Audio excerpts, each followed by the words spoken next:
Perkenalkan, nama saya Ernestine Adelheid Boleng Mukin. Di sini saya akan menjelaskan apa itu korupsi. Coba teman-teman buka di Google, terus mencari pengertian korupsi. Kurang lebih akan menemukan pengertian korupsi adalah penyalahgunaan kekuasaan atau perbuatan melawan hukum dengan memperkaya diri sendiri, baik perorangan maupun korporasi yang merugikan uang negara atau perekonomian negara. Pertanyaannya, apakah kita sudah menerapkan nilai-nilai anti korupsi? Tentu saja belum sepenuhnya. Hal ini bisa dilihat dari banyaknya kasus korupsi di Indonesia. Berdasarkan data ICW, kasus korupsi Indonesia per tahun 2021 adalah 553 dengan 1173 tersangka dan potensi kerugian negara sebesar 29.438 miliar. Ini baru kasus yang ditindak oleh aparat penegak hukum (APH). Pemberantasan korupsi membutuhkan kesamaan pemahaman mengenai tindakan pidana korupsi itu sendiri. Dengan persepsi yang sama tentang pemberantasan korupsi, maka kasus korupsi Indonesia sedikit demi sedikit akan bisa diminimalisir.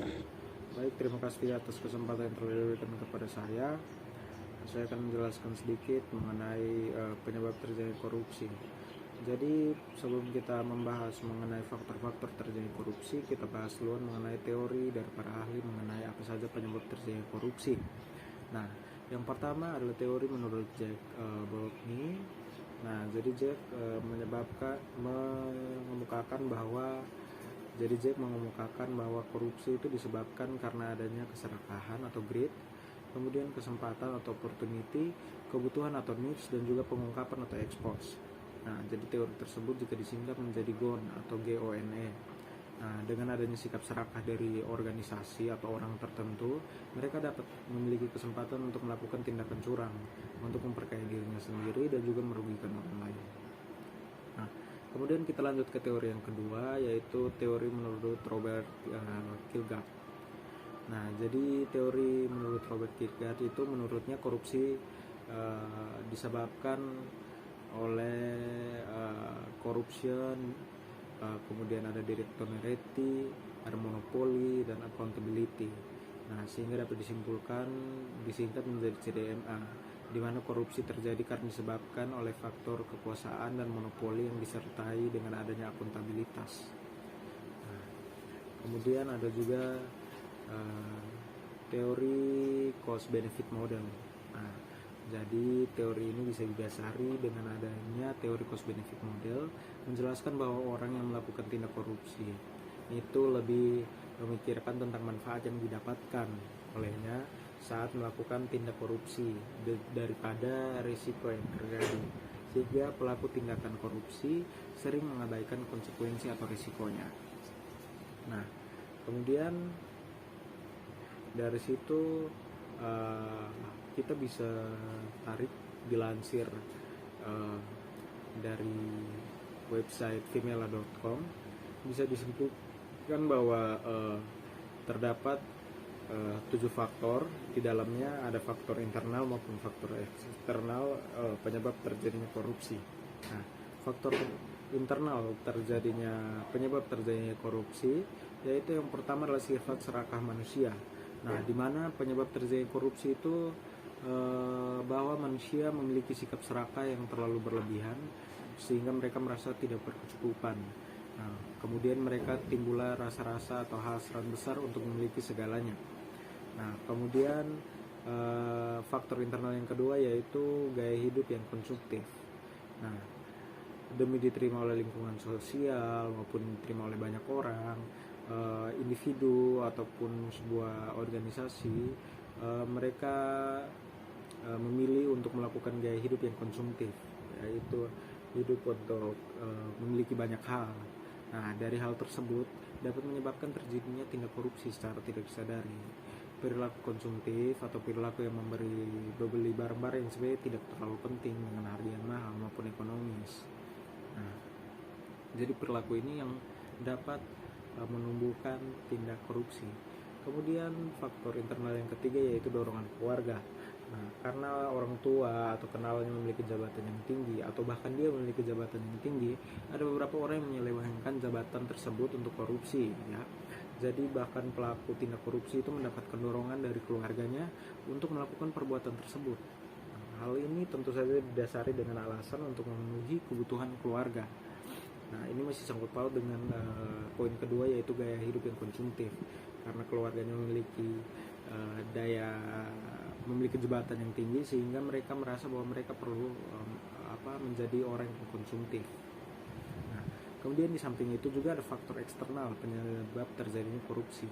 Yang pertama adalah aspek pemahaman masyarakat terhadap korupsi. Itu yang menyebabkan terjadinya korupsi. Nah, aspek pemahaman masyarakat kurang terhadap korupsi. Nah, hal itu bisa menjadi penyebab terjadinya korupsi. Hal ini didasari karena masyarakat tidak sadar kalau terlibat dalam hal korupsi atau menjadi korban utama dalam tindak pidana korupsi. Kemudian ada aspek ekonomi, di mana penyebab terjadi korupsi paling sering karena adanya aspek ekonomi. Karena banyaknya kebutuhan untuk hidup dan merasa pendapatan yang kurang sehingga sebagian orang nekat untuk melakukan korupsi. Lalu faktor eksternal yang berikut adalah aspek politis, di mana dapat menyebabkan terjadi korupsi itu karena dilakukan orang yang melakukan tersebut memiliki jabatan atau kekuasaan tertinggi di pemerintah. Nah, demi mempertahankan jabatan dan memenangkan urusan politik, maka orang melakukan banyak tindak korupsi. Dan juga aspek yang terakhir yaitu aspek organisasi, di mana penyebab terjadi korupsi yang terakhir yaitu karena adanya aspek organisasi. Biasanya hal ini akan didukung karena organisasi tersebut memiliki aturan yang kuat, tidak memiliki aturan yang kuat, di mana organisasi juga tidak memiliki pemimpin yang dapat diteladani. Nah, bahkan memungkinkan bahwa pemimpin tersebut juga mengikuti tindak korupsi. Bahkan mungkin yang lebih parah, mereka tidak memiliki lembaga pengawasan dan sistem pengendalian manajemen, sehingga mereka dengan mudah melakukan tindak korupsi. Nah, itu sedikit penjelasan saya mengenai penyebab apa saja terjadinya tindak korupsi. Sehingga saran dari saya bahwa perlu ditekankan lagi kepada masyarakat bagaimana caranya, bagaimana mereka dapat mengenali tindak korupsi apa saja yang ada di tengah-tengah masyarakat, mulai dari hal yang paling kecil hingga hal paling besar. Hal itu dapat membantu generasi-generasi berikutnya ataupun generasi sekarang untuk mengenali apa saja yang dinamakan dengan korupsi dan mereka dapat menghindarinya. Baik, sekian dari saya. Terima kasih. Halo teman-teman, saya Lusius Mandur yang menjelaskan materi yang berikut itu adalah tentang strategi pemberantasan korupsi. Jadi ada beberapa strategi pemberantasan korupsi, yaitu yang pertama itu adalah strategi represif. Jadi strategi represif itu adalah lebih ke upaya hukum. Jadi di mana di sini setiap masyarakat atau setiap orang berhak untuk melakukan atau melapor setiap tindak pidana korupsi atau kasus korupsi yang terjadi. Jadi yang kedua itu adalah tentang perbaikan sistem. Tujuan dari perbaikan sistem ini adalah untuk meminimalisir terjadinya tindak pidana korupsi. Misalnya perbaikan sistem pelayanan publik dari yang offline ke online, misalnya pembuatan KTP online. Adapun tujuan dari perbaikan sistem ini adalah untuk mendorong transparansi negara. Halo, perkenalkan nama saya Laura Nope. Berikutnya saya akan membahas tentang strategi pemberantasan korupsi, yaitu sosialisasi dan kampanye.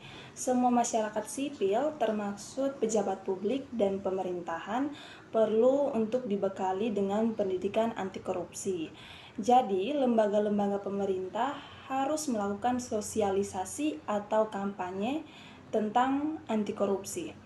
Karena kebanyakan korupsi lahir dari ketidaktahuan masyarakat terbatas terhadap apa saja kategori korupsi, sehingga para pejabat negara dengan seenak-enaknya atau sewenang-wenangnya melakukan tindakan korupsi. Nah, dengan demikian nilai-nilai anti korupsi itu harus disuarakan dan ditanam sejak dini kepada anak-anak Dan itu sangat penting pada setiap keluarga, terutama orang tua, diharapkan bisa menanamkan nilai-nilai anti korupsi kepada anak-anak sejak dini.